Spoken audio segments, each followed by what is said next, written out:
नमस्कार दोस्तों, मेरा नाम डॉक्टर शिल्पी गुप्ता है। Thanks for your love and support. दोस्तों, आज की इस वीडियो में मैं आपके साथ ऑस्टियोमाइलिटिस को डिस्कस करने वाली हूँ, जिसे हम बोन इन्फेक्शन कहते हैं। कि बोन इन्फेक्शन क्या होता है, किन कारणों से होता है, कौन कौन से हमें लक्षण देखने के लिए मिलते हैं और बेस्ट एक्सरसाइजेस कौन कौन से हैं जो कि ऑस्टियोमाइलिटिस के पेशेंट को हमें कराने हैं। दोस्तों, अगर मेरी वीडियोस आपको अच्छी लगती हैं तो प्लीज उसे लाइक, कमेंट, शेयर और सब्सक्राइब कीजिए। साथ ही नोटिफिकेशन बेल आइकन को क्लिक कीजिए ताकि आने वाली सारी वीडियोस की नोटिफिकेशन आपको टाइमली मिल सके। Osteomyelitis means bone infection. Bone में इन्फेक्शन किसी भी कारण से हो सकता है, वेदर कोई आपको बैक्टीरियल इन्फेक्शन है, फंगल है, वायरल है या फिर हिमेटोलॉजी ब्लड में किसी इन्फेक्शन के कारण है। तो मोस्ट इंपॉर्टेंट कॉज इज कि बोन में इन्फेक्शन हो रहा है जिसके कारण की इन्फ्लामेटरी कंडीशन कॉज कर रहे हैं। तो हमें ऐसे मरीजों में सारे इन्फ्लामेशन के साइन देखने के लिए मिलते हैं। मीन्स जॉइंट में पेन होगा, रेडनेस होगी, फंक्शन लॉस हो जाएगा, स्वेलन होगा, वो एरिया रेड होगा और उसके जो भी normal day to day activity है वो सब हैम्पर होते हैं। तो मोस्ट इम्पॉर्टेंट जो पॉइंट है जो हमें याद रखना है कि जो कि मैंने अपनी ऑलरेडी वीडियोस में बता रखी है कि इन्फ्लामेशन को सबसाइड करने के लिए इनिशियली हमें cold pack then hot pack देना है।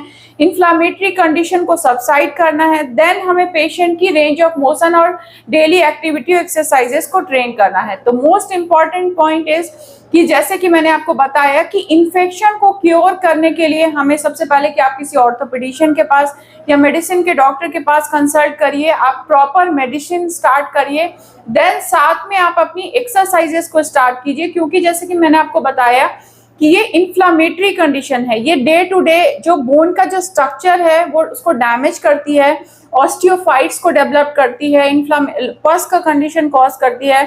तो उसके जो नॉर्मल जो स्ट्रक्चर है वो डैमेज होता है, सराउंडिंग जो लिगामेंट टेंडन है वो सब डिस्टर्ब होता है, ऑस्टियोफाइट्स का कंडीशन डेवलप हो जाता है। तो हमें सबसे पहला चीज की हमें जड़ से इलाज करना है एंड देन एक्सरसाइजेस करानी है। तो आज मेरे ओपीडी में एक बच्ची आई है, वो ऑस्टियोमाइलिटिस है, उसको राइट नी में। तो उसमें कौन कौन सी बेसिक एक्सरसाइजेस करा रहे हैं हम आज उसको ओपीडी में, वो मैं आज आपके साथ डिटेल में डिस्कस करने वाली हूँ। But last but not the least कि आप देखें कि आपका मरीज किस एज का है।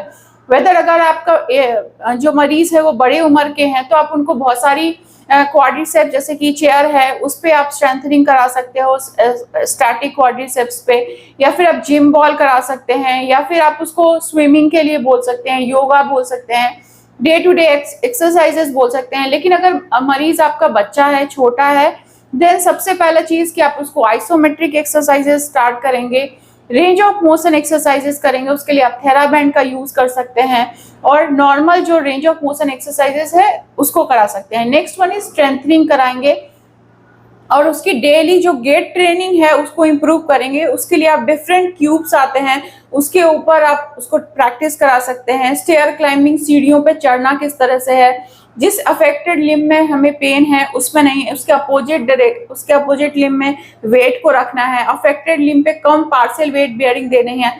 तो इस तरीके की एक्सरसाइज को रिक्रिएट करके आप काफी हद तक ऑस्टियोमाइलिटिस को मैनेज कर सकते हैं। अगर आपको इस वीडियो में और भी कुछ डिटेल में चाहिए तो आप कमेंट करके बताइएगा, मैं कोशिश करूंगी कि अपने आने वाली वीडियोस में इन डिटेल ऑस्टियोमाइलिटिस डिस्कस करूं। नी जॉइंट में इसके इन्फेक्शन थी जिसके कारण कि इसकी जो ROM है, रेंज ऑफ मोशन है जॉइंट की, वो खत्म हो चुकी है, जॉइंट बिल्कुल फ्रीज हो चुका है। और इसके इन्फ्लामेशन के साइन आप देख पा रहे होंगे कि काफी ज्यादा पैरों में सूजन है, घुटने में दर्द है, जो कि नॉर्मल जो भी रेंज है वो भी बच्ची नहीं कर पा रही। तो हमें वैसे एक्सरसाइज को बताना है जिससे कि पैरों का घुटना सही तरीके से मुड़ना स्टार्ट हो जाए। तो हमें स्टार्ट करा, घुटने को मोड़ो अपनी तरफ, पैर को मोड़ो, इस तरीके से पैरों को मोड़ना है और सीधा करना है। नेक्स्ट वन इज पंजे को चलाना है, ये चलाओ, इसको चलाओ ऐसे 10 बार, इसको एंकल टो मूवमेंट करना है 1 to 10 टाइम्स इस तरीके से।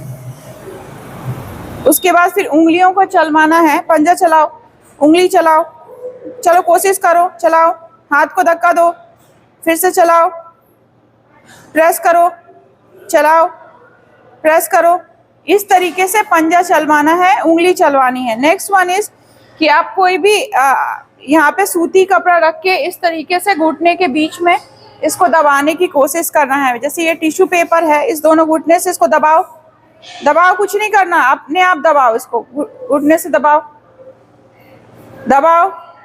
आप देख पा रहे होंगे कि ये इसका सूचर एरिया है जहाँ से इसके इन्फेक्शन को फर्स्ट रिमूव किया गया है, जिसके कारण कि इसको पेन काफ़ी हो रहा है, वो नहीं कर पा रही है। तो हमें घुटने को इस तरीके से प्रेस करना है, छोड़ दो, फिर से दबाओ। इस तरीके से दोनों घुटने के बीच में रख के प्रेस करवाना है। अब इसके नीचे से इसको दबाओ, दबाओ, कुछ कर रही हूँ ऐसे, दबाओ। हाँ, और 1 to 10 रिपीटेशन के साथ इस तरीके से घुटने को प्रेस करवाना है नीचे की तरफ। अब फिर उठाओ, बहुत बढ़िया। अब इसके पीछे नीचे रख के दबाओ, दबाओ, इससे घुटने से दबाओ, छोड़ दो, फिर से दबाओ, छोड़ दो। इस तरीके की जेंटल एक्सरसाइज करानी है। साथ में आप थेरा बैंड करा सकते हैं, सिट टू स्टैंड कुछ पकड़ के होल्ड करके बैठना उठना सिखा सकते हैं, साइकिलिंग करा सकते हैं। तो इस तरीके की एक्सरसाइज करके पेशेंट के रेंज ऑफ मोशन को फर्स्ट इंप्रूव करना है, देन हमें स्ट्रेंथ को इंप्रूव करना है, लास्ट इज कोऑर्डिनेशन और गेट ट्रेनिंग करनी है, चलने की प्रैक्टिस करानी है।